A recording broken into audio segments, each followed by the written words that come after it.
নেপালের আকস্মিক বন্যা নিয়ে যা জানা গেল। হিমালয়ের অঞ্চল জুড়ে নেমে আসা ধ্বংসাত্মক আকস্মিক বন্যা ও ভূমিধসে বিপুল প্রাণহানি ও ব্যাপক ক্ষয়ক্ষতি হয়েছে।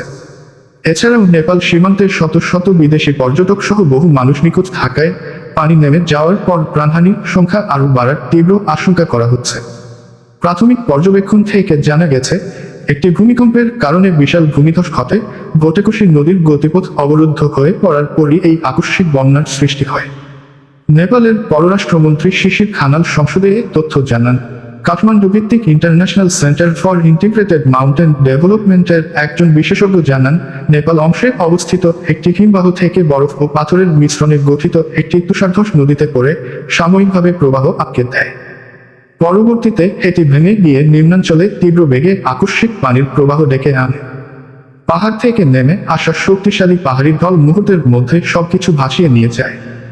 ভিডিওতে দেখা গেছে, চীন ও নেপালের মধ্যকার প্রধান একটি সীমান্ত ক্রসিং মাত্র 1 মিনিটেরও কম সময়ে কাদামাটির ধসে পুরোপুরি ধসে পড়ে।